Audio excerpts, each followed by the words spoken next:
मेहरबान कदरदान साहिबान भाइयों और बहनों, आलू से सोना बनाने की मशीन वाले बयान के बाद अब पेश है आलू से सोना बनाने की मशीन, गरीबी से दूर करने वाली मशीन। आइए देखिए। अरे वाह, क्या विजुअल है। आप कहेंगे कि ये कौन सी मशीन है। अरे एडिटर महोदय, मुझे ही गायब कर दिया यार। ये मैं मशीन दिखाने जा रहा हूं, आपने मुझे ही गायब कर दिया। वापस लाओ भाई, दिखाओ तो सही। दोस्तों, आज मैं आपके सामने एक बहुत ही दिलचस्प चीज दिखाने जा रहा हूं।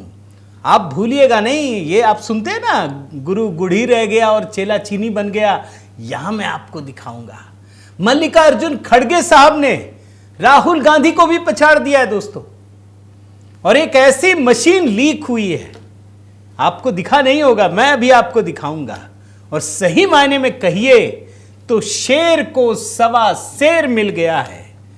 राहुल गांधी का वो बयान आप भूले नहीं होंगे जिसमें वो कहते हैं कि एक तरफ से आलू डालो, दूसरी तरफ से सोना निकालो, और खड़गे साहब ने ऐसा करके दिखाया है। यह मैं अभी आपको दिखाऊंगा। लेकिन सबसे पहले आप सभी को जय सिया राम, हर हर महादेव कमेंट के साथ शुरू कीजिएगा। दोस्तों, आज मैं आपको एक ऐसी दिलचस्प चीज दिखाने जा रहा हूं जो आपने इससे पहले इतनी जल्दी तो नहीं देखा होगा। महसूस किया होगा कभी कभी, लेकिन इतनी जल्दी ये सब कुछ दिखेगा ये आपको अंदाजा नहीं होगा। अब खबर क्या है, मैं आपको वो दिखाता हूं, और कुछ चीजें आपको 2 विंडो में भी दिखाऊंगा मैं। ये जो अभी आपको फुल फ्रेम में विजुअल दिखाया ना, वो इफ्तार पार्टी का विजुअल था दोस्तों। अब जरा उसको मैं 2 विंडो में कन्वर्ट करता हूं। 2 विंडो जिसमें आपको समझ में आएगा कि क्या चीजें घटती हैं इस देश में और कैसे लोगों को बेवकूफ बनाया जाता है। अभी महाकुंभ वाला आपको याद है ना, क्या कहा था खड़गे साहब ने?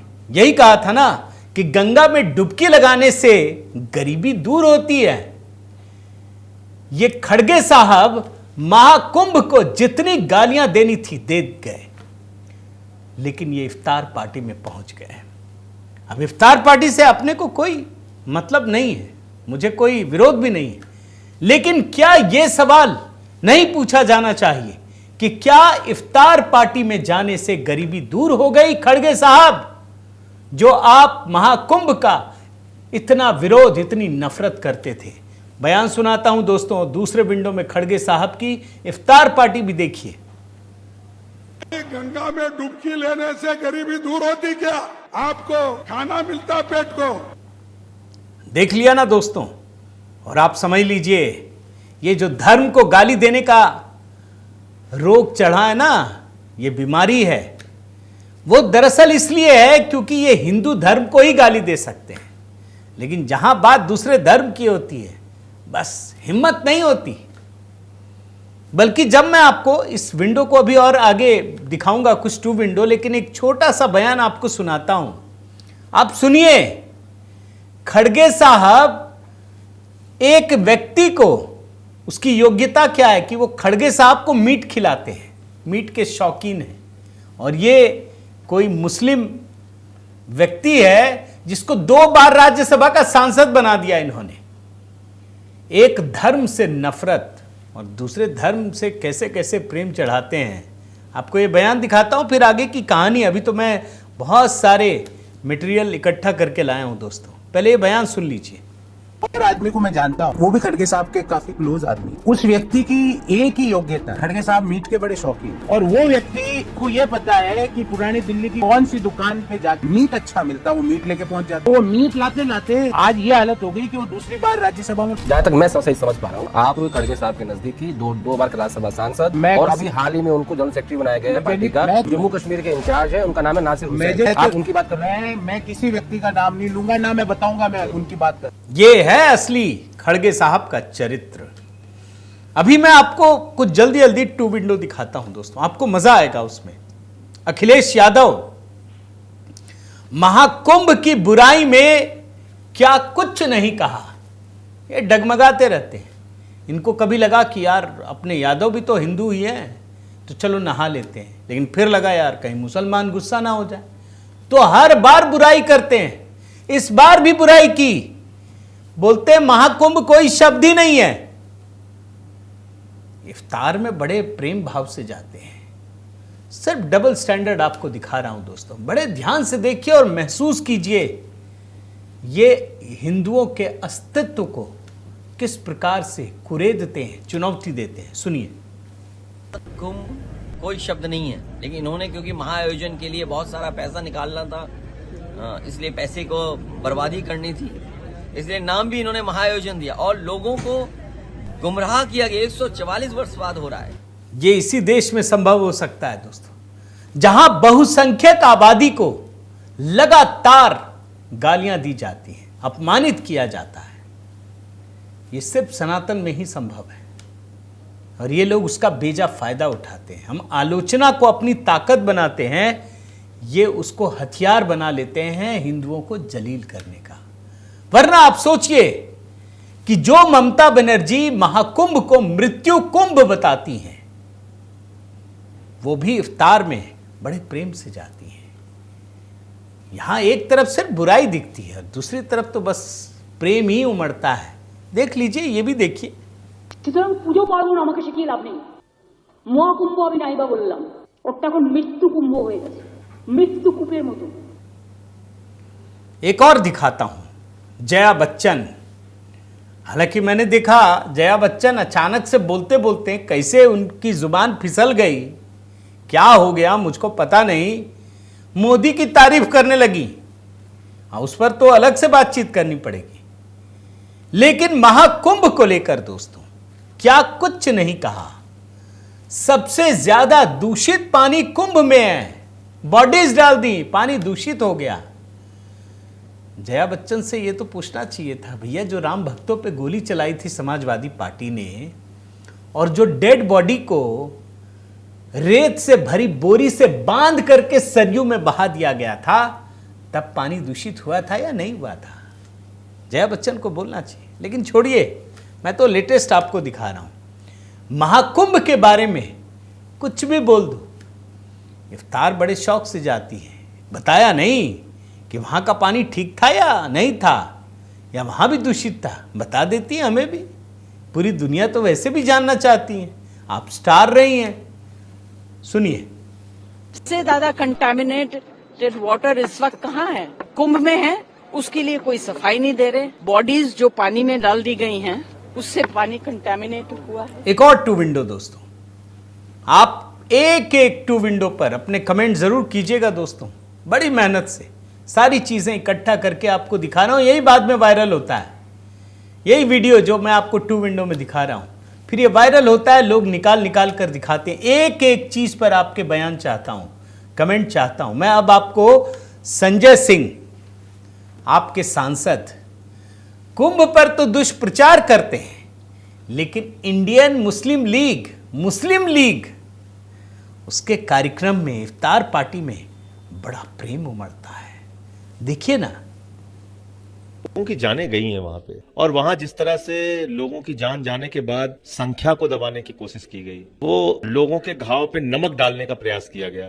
आज IUML की तरफ से ये इफ्तार पार्टी आयोजित की गई थी। मैं उनकी पार्टी के लोगों को और जितने भी लोग यहाँ इस प्रोग्राम में शामिल हुए, उन सबको रमजान की मुबारकबाद देता हूँ।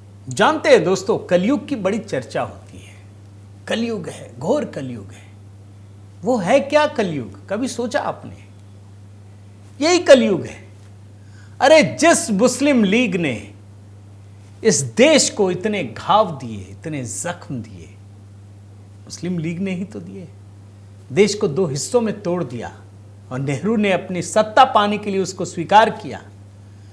उसी मुस्लिम लीग के नाम पर इस देश में आजादी के बाद उस मुस्लिम लीग, इंडियन यूनियन मुस्लिम लीग, वो भी मुस्लिम लीग, ये भी मुस्लिम लीग, वो इफ्तार पार्टी कर रहा है और सारे बड़े नेता विपक्ष के भागे चले जा रहे हैं। इससे बड़ा और घोर कलयुग क्या होगा? कई लोग मुझसे पूछते हैं, विदेशों में रहने वाले लोग भी, कि समझ में नहीं आता, जिस आक्रांता ने नालंदा यूनिवर्सिटी को जला दिया, लूट लिया, उसके नाम पे शहर का नाम, जगह का नाम। उनको समझ में नहीं आता। औरंगजेब, आप औरंगजेब के पीछे इतना विवाद हो गया, लोग सवाल उठा रहे हैं। चलिए मैं भी सहमत हूं, काहे 300 साल पुरानी चीज उठा रहे हो?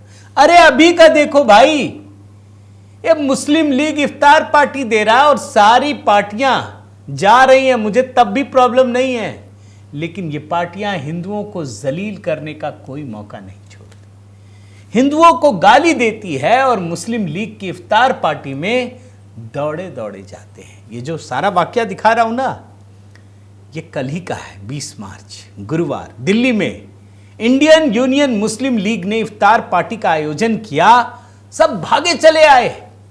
मैं तो ये भी सुन रहा था, तुमको बुलावा भेजा, तुमको भेजा, तुमको नहीं बुलाया, सब भागे जा रहे हैं। मल्लिकार्जुन खड़गे, सोनिया गांधी, यही कहते ना बहुत बीमार है, कहीं नहीं जाती, इफ्तार पार्टी खाने गई हैं।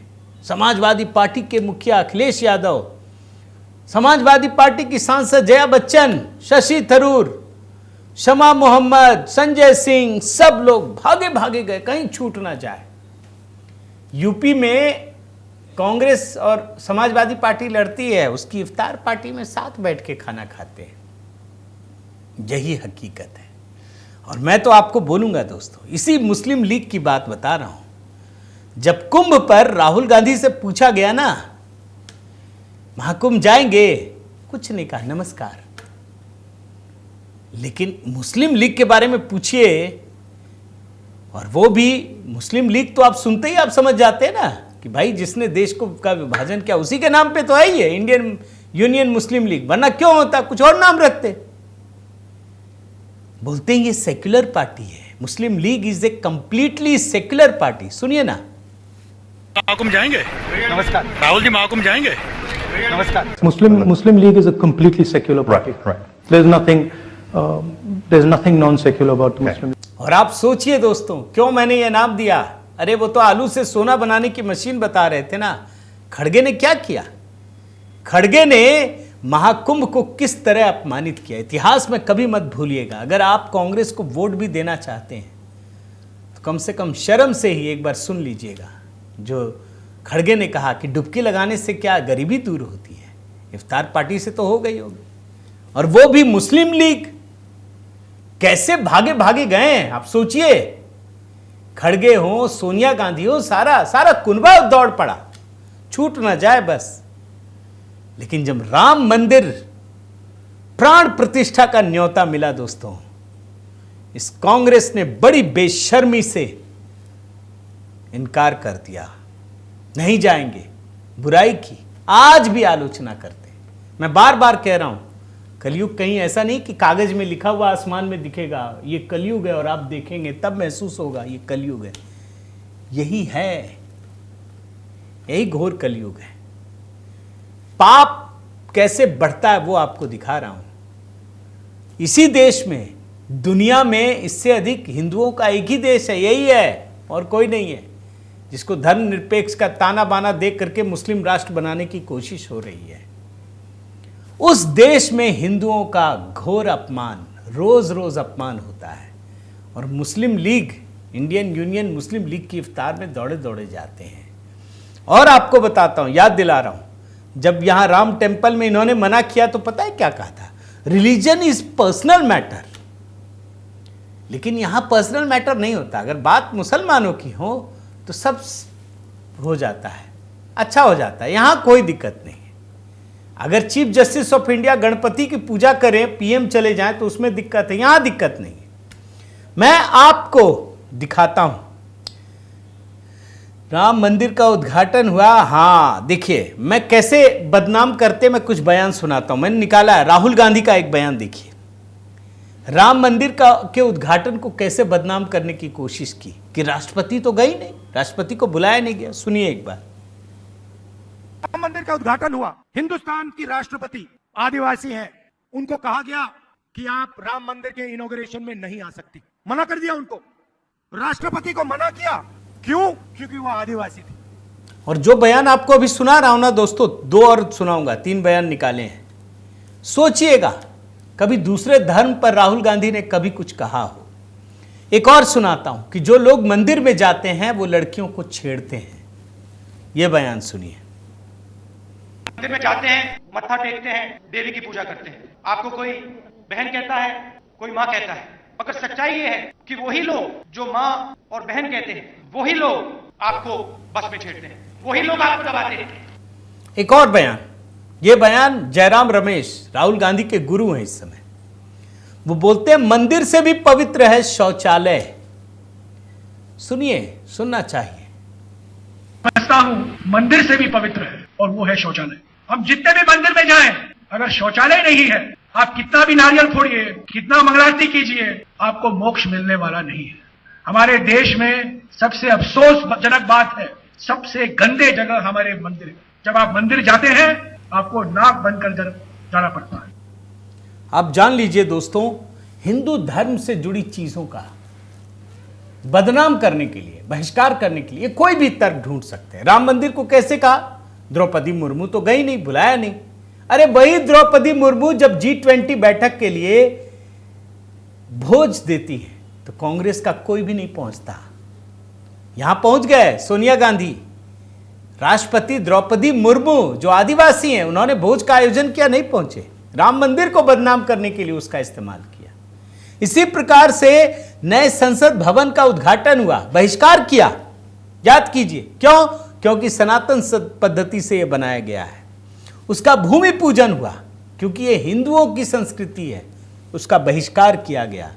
और तो और 2004 से 2009 तक कांग्रेस ने करगिल विजय दिवस का भी बहिष्कार किया। ये देश के भी खिलाफ लोग हैं, याद रखिए। ये भारत को भी दो नजरियों से देखते हैं। बीजेपी के शासन में हुआ, हम नहीं मानेंगे। और तो और मैं जरा आपको थोड़ा पुराना ले जाता हूं। ये नफरत ऐसा नहीं है कि ये कांग्रेस का आज का है। याद कीजिए, सोमनाथ मंदिर जीर्णोद्धार कार्यक्रम था। नेहरू ने किस हद तक नफरत की, ये कोशिश की कि राष्ट्रपति जाए नहीं। पहले तो कोशिश की, बने ही नहीं, बन गया तो राष्ट्रपति जाए नहीं, चले गए तो उनको किस प्रकार से तड़पा तड़पा करके रख दिया और मार डाला। सही मायने में रहने के लिए घर नहीं दिया उनको। प्रथम राष्ट्रपति की बात बता रहा हूं। और जब पता चला कि उनको बीमारी हो गई है और एक मशीन थी जो उस बीमारी को ठीक कर सकती थी, जो पटना में थी, उसको दिल्ली बुलवा लिया था नेहरू ने। यह भी आपको दिखा चुका हूं। यह नफरत राजेंद्र प्रसाद से नहीं थी, यह नफरत हिंदू धर्म से थी। वही आज दिख रहा है। उम्मीद करता हूं दोस्तों ये वीडियो आपको पसंद आया होगा। महाकुंभ की कहानी और उसमें कांग्रेस के दिए गए जख्म नासूर की तरह हैं, महसूस करते रहना ज़रूरी है। उम्मीद करता हूं आपको ये वीडियो पसंद आया होगा। और मैं चाहता हूं दोस्तों कुछ ऐसे पर्सपेक्टिव, ऐसी कहानियां जो आपको लगती है छूट रही हैं, तो ज़रूर शेयर कीजिए। और साथ ही HP मेलोडी पर नए नए गीत लगातार अपडेट कर रहा हूं, तो उससे जुड़िए। अभी एक मंत्र भी अपलोड किया है दोस्तों, अपने कमेंट कीजिए। बहुत बहुत धन्यवाद। जय सिया राम।